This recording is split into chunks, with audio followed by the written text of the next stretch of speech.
आपण सैनिकांचा सन्मान ठेवतो. सामान्य माणसांना हा प्रश्न मुद्दाम विचारतोय. काय आपल्या रोजच्या जीवनामध्ये आपल्या संपर्कात येणारा एखादा माजी सैनिक, एखादा माजी नौसैनिक, एखादा माजी एअरफोर्समधनं रिटायर झालेला वायुसैनिक, मग तो कोणत्या का पदावरून सेवानिवृत्त झालेला असो किंवा कोणत्याही पदावर सध्या कार्यरत असो, या सर्वांच्या विषयी प्रत्येक भारतीयाच्या मनात एक उच्च कोटीचा आदर असलाच पाहिजे. हा आदर असलाच पाहिजे हा शब्द वापरतोय मी. आणि वास्तविक पाहता आजकालच्या जगामध्ये हा आदर पूर्वीपेक्षा थोडा बरा आहे असंही मी सर्टिफिकेशन करतो. आता अर्थात प्रमाणपत्र देणारी मी काही अथॉरिटी नाही आहे.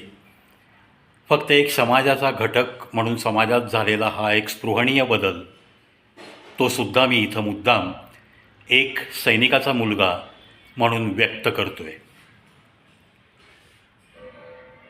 आता अनुभव, माझे वडील स्वतः एक माजी सैनिक होते. आज ते हयात नाही आहेत. पण हा अनुभव 40 वर्षापूर्वी आम्हाला येणारा अनुभव वेगळा होता.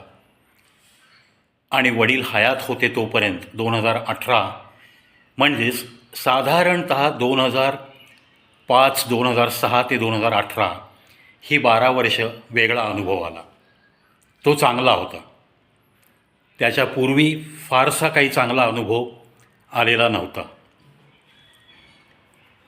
म्हणजे समाजामध्ये इतकं विदारक चित्र होतं की आमच्यासारख्या सैनिक कुटुंबियांनासुद्धा छळणारी अनेक माणसं आमच्या अवतीभोवती आम्हाला लाभली होती. त्यामुळंच म्हणतो की अनुभव अतिशय वाईट घेतला आम्ही. आजही थोडा बरा अनुभव आहे, पण आजही असे काही लोक भेटले आम्हाला की ज्यांना यत्किंचितही जाणीव नाही आहे की यांच्या बापांनी देशासाठी काही वर्ष खस्ता खाल्ल्यात. आपलं रक्त सांडण्याच्या तयारीत गेलेला एक बाप आणि त्यांची ही लेकरं आहेत, अशा सद्भावनेने पाहणाऱ्या व्यक्ती कमी दिसत आहेत. असो, दॅट थिंग इज अपार्ट. जे आमच्या बाबतीत घडलं तेच घडतं आहे. आज नौसेना दिवस 4 डिसेंबर रोजी साजरा होणार आहे. याच पार्श्वभूमीवर अजय यादव हा सध्या कार्यरत असलेला एक नौसैनिक, जो सध्या मुंबई इथं इंडियन नेव्हीमध्ये आहे आणि काही प्रशिक्षणासाठी सध्या मद्रासमध्ये तो ड्युटीवर आहे. Acting navy person. अर्थात कौटुंबिक अडचणी ह्या प्रत्येकाला असतात, कारण तीसुद्धा माणसं आहेत. त्यांच्या पत्नीला दिल्ली इथल्या हॉस्पिटलमध्ये स्वतःच्या इलाजाकरता, आता पती तर ऑन ड्युटी आहे, अर्थात ती एखाद्या व्यक्तीबरोबर चाललेली असावी कदाचित. पटना टू दिल्ली आनंद विहार एक्सप्रेस असं काही त्या रेल्वे गाडीचं नाव आहे. त्या गाडीत ती चढली. अर्थात थोडीशी तिची चूक झाली, तिची आणि तिच्याबरोबर असलेला कोणीतरी एक वयस्कर व्यक्ती असावा कुटुंबातला. रिझर्वेशन वेगळ्या गाडीचं होतं आणि त्याच वेळेस एक दुसरी गाडी स्टेशनवर थांबलेली. ती स्वतः आजारी, त्यामुळं कदाचित थोडासा बौद्धिक गोंधळ निर्माण झाला असावा आणि ती त्या ट्रेनमध्ये चढली. ठीक आहे, it can happen with anybody. किती का बुद्धिमान माणूस असो, तो जर एखाद्या ताणतणावाखाली असेल तर अशा घटना घडू शकतात. चुकून व्यक्ती रेल्वे स्टेशनवर गेल्यावर दुसऱ्या रेल्वेत चढू शकतो. चुकून एखादा व्यक्ती एस टी स्टँडवर गेल्यावर बोर्ड बघूनसुद्धा तो नको त्या एस टीत चढू शकतो. हे घडू शकतं. It is general human tendency. प्रत्येक माणसाची मानसिक शक्ती अशी काही फार मोठी नसते की प्रत्येक ताणतणावाखाली त्याची बुद्धी एका समान लेवलमध्ये काम करू शकेल. असंच मी तिच्या मानसिकतेचं वर्णन करतो आहे. आणि हे त्या पटना आणि दिल्लीपासून खूप दूर पुण्यातनं मी हे फक्त रीडिंग करतो आहे. जी घटना माझ्या वाचनात आली त्याच्यावरनं मी थोडंसं ॲनालिसिस करतो आहे.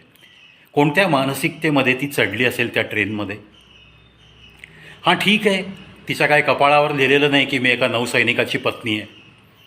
त्या रेल्वेतला जो TTE होता त्याचं नाव संतोष असं समजतं आहे.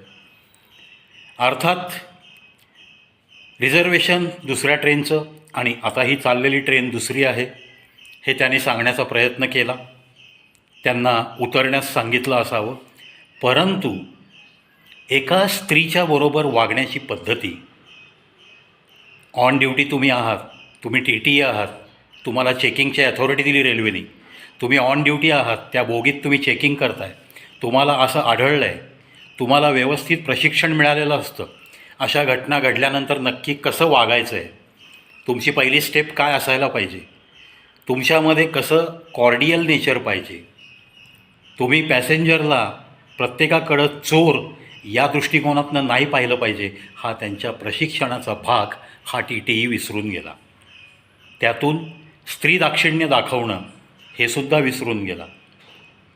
ठीक आहे, मी मानतो त्या TCला, त्या TTEला, अरे बाबा तुला काम खूप असतं, तुझ्याकडं अलॉट केलेल्या समजा 4 बोगी असतील तर तुला कामाचा ताण आहे. ठीक आहे, हे सगळं मी मान्य करतो. तरीसुद्धा माणुसकीच्या दृष्टिकोनातनं या संतोष TTEनी जी काही या नौसैन्यात काम करणाऱ्या एका सैनिकाच्या पत्नीला जी वागणूक दिली आहे ती अतिशय अमानुष वागणूक आहे. तिचं तिकीट विचारलं, रिझर्वेशन विचारलं, ते या ट्रेनचं नाही हे आढळल्यानंतर तिला धक्काबुक्की करणं. ठीक आहे, बातो में तिने काही बरं वाईट बोलली असेल कदाचित, त्यामुळं बहस वाढली असेल. हे सगळं चालू असताना आजकालच्या या नवीन जमान्याप्रमाणे एका पॅसेंजरनी ती गोष्ट कॉल करून रेल्वेच्या एका हेल्पलाईन नंबरला पण कळवली की ट्रेन अशी अशी आहे, या ट्रेनमधले या बोगीत मी प्रवास करतो आहे आणि इथं एका TTEची आणि एका स्त्रीची खूप मोठी भांडणं सुरू आहेत. म्हणजे हे रिपोर्टिंग त्यांनी केलं. त्यानंतर ही बहस इतकी वाढली की ते एकमेकांना शब्द अपशब्द करत दरवाजापर्यंत आले असावेत आणि तिथं पुन्हा झटापट झाली. त्या झटापटीमध्ये या स्त्रीच्या गळ्यातली पर्स आणि मोबाईल फेकला गेला बाहेर आणि त्यानंतरच्या झटापटीमध्ये ती स्त्रीसुद्धा दरवाजातनं बाहेर फेकली गेली. ऑफकोर्स आता सध्या जी तक्रार नोंदवली आहे या अजय यादव याच्या कुटुंबियांनी, त्याच्या पत्नीच्या कुटुंबियांनी जी काही पोलीस स्टेशनला तक्रार दिली आहे त्याच्यामध्ये असं नमूद केलेलं आहे की या संतोषनी धक्का दिल्यामुळंच ती ट्रेनच्या बाहेर फेकली गेली. हा जर रेल्वेतून तोल जाऊन पडून मृत्यू झाला अशी जर संभावना आपण गृहीत धरायची असं म्हटलं तरीही 3 गोष्टी अशा दिसत आहेत की ज्या काही ना काही झटापट झाल्याच्या या गोष्टीकडं बोट दाखवत आहे. पहिली गोष्ट, आरती यादव म्हणजेच या अजय यादव नामक सध्या कार्यरत असलेला आपला नौसैनिक, इंडियन नेव्हीचा एक घटक, त्याची ही पत्नी, तिचा मोबाईल एके ठिकाणी पडला. म्हणजेच त्या मोबाईलचं लोकेशन एके ठिकाणी, तिथून पुढं काही किलोमीटरवर पर्स पडलेली आहे आणि तिथून काही किलोमीटरवर आरती यादव यांचा मृतदेह आहे. ट्रेनमधनं ढकलल्यानंतर म्हणजे जो आतल्या बाजूने इम्पॅक्ट होतो माणसावर, त्यानंतर तो माणूस एका ठराविक अंतरावरनं कोलमडून पडतो बाजूला. ते अंतर या 3 वस्तूंमध्ये खूप मोठं अंतर आहे. Which clear cut indication of something else. म्हणजेच ती स्त्री पडून मेलेली नाही आहे, स्वतः तोल जाऊन ट्रेनमधनं ती पडली नाही आहे, तर तिला पाडलं गेलं आहे, याच्याकडं ते बोट दाखवतं आहे. हे सगळं सिच्युएशन इतकं वाईट आहे आणि ते आज 4 डिसेंबर नेव्ही डे या पार्श्वभूमीवर एका नौसैनिकाच्या बायकोच्या बाबतीत ही घटना घडते आहे. म्हणूनच मी व्हिडिओची सुरुवात केली की काय आपण या सैनिकांचा सन्मान ठेवतो, काय आपलं मन यांच्या बाबतीत, यांच्या त्यागाच्या बाबतीत संवेदनशीलता घेऊन जगतं आहे. त्यातून मला एक आर्मीच्या कुटुंबातला व्यक्ती म्हणून आम्हाला जे जे अनुभव आले आयुष्यात, त्याच्यावरनं संवेदनशीलता हरवलेला समाज आणि त्यामध्ये आम्ही राहत होतो हे मी आत्ता नमूद केलं. आणि मग काही एक 10-12 वर्ष माझ्या वडिलांना थोडेसे चांगली वागणूक वगैरे या समाजाकडनं मिळाली असं हे मी कबूल करतो. म्हणजेच थोडाफार स्वानुभव आणि आज ही घडलेली अतिशय अप्रिय घटना. ऐन तारुण्यात आरती यादव यांची जीवनयात्रा संपली. केवळ त्या TTEकडं पेशन्स नव्हते. अशा वेळेस सिच्युएशन कसं हँडल करावं हा त्याच्या प्रशिक्षणातला भाग तो विसरून गेला होता. किंवा ओरिजिनल त्याचं ब्लड हे विचित्र होतं. ज्याला राग अनावर होतो अशा व्यक्तींमध्ये त्याची गणना नक्की करता येईल. एका स्त्रीच्या विषयी आपण कशा पद्धतीने ऑन ड्युटी असताना, TTEच्या भूमिकेत असताना कशा पद्धतीने आपण वागायला हवं, तो त्यांना दंड करू शकला असता. तिने एक्सिजन्सी सांगितली, मी आजारी आहे, दिल्लीला मी उपचारासाठी चालले आहे, मी एका नौसैनिकाची बायको आहे, हे सुद्धा तिने नंतर सांगितलं असेल. असं जर आपण गृहीत धरलं आणि तरीसुद्धा त्याने ही ॲक्ट केली असेल तर त्याच्या या ॲक्टला, त्याच्या या वागण्याला काहीही माफी नाही. आता तो कुठेतरी फरार आहे असं बोललं जातं. संतोष याच्या हातनं हा मोठा गुन्हा घडला आहे. आरती यादव म्हणजे यादव कुटुंबातली एक व्यक्ती हकनाक मारली गेली आहे. एका स्त्रीची, विवाहित स्त्रीची, जिचा नवरा आज आपल्या देशासाठी झटतोय, इंडियन नेव्हीचा एक घटक आहे. त्या अजय यादव यांना न्यायसंस्था आणि पोलीस संस्था नक्की न्याय मिळवून देण्यास कष्ट घेतील अशी आशा बाळगतो. अर्थात त्या अजय यादव यांची पत्नी आरती यादव पुन्हा काही जिवंत होणार नाही आहे. त्यामुळे ते दुःख, हा संतोष त्यांना आयुष्यभर दुःखी करून गेला आहे. त्याला जगण्याचा अधिकारच नाही अशा मतापर्यंत मी तरी पोचलो आहे. मित्रांनो, प्रवासात तुम्हाला जेव्हा माहीत होतं की तुमच्यासोबत कोणीतरी इंडियन नेव्हीचा, इंडियन एअरफोर्सचा, इंडियन आर्मीचा घटक असलेली व्यक्ती प्रवास करते, त्याचे नातेवाईक प्रवास करत आहेत, त्यावेळेस तरी तुमच्या मनाची संवेदनशीलता थोडी तरी जागृत ठेवा. त्यांना होईल तेवढी मदत करण्याचं, तेवढ्या प्रवासात जे काही 8, 10, 12, 15, 20 तास प्रवास, जेवढ्या तासांचा तो प्रवास असेल तेवढे तास ती व्यक्ती, ती आपली जबाबदारी आहे असं समजून तुम्ही जबाबदारीने वागलं पाहिजे. तेवढं तरी तुमच्या मनामध्ये देशप्रेम जिवंत ठेवा, हीच विनंती करतो.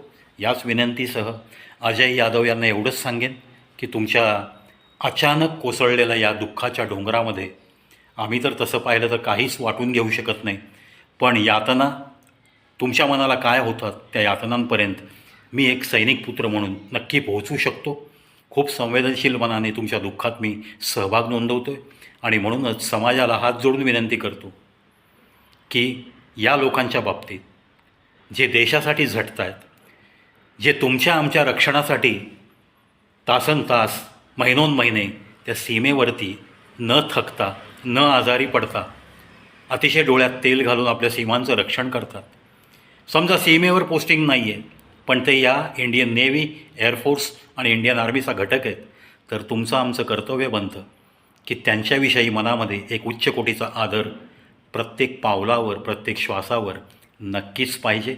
हा आदर समाजामध्ये वाढत जावा, वृद्धिंगत होत राहावा, याच सदिच्छेसह कोणत्याही सैनिक कुटुंबियांना कोणत्याही प्रकारे जर कोणी त्रासदायक ठरत असतील तर त्या लोकांना अद्दल घडवण्यासाठी इतर सैनिक कुटुंबियांनी किंवा इतर कुटुंबियांनी नक्की पाठिंबा द्यावा.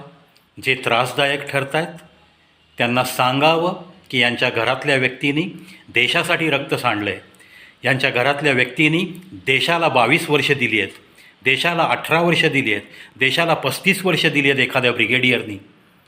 हे सगळ्या गोष्टींची जाणीव एकमेकांना करून द्यायची आहे.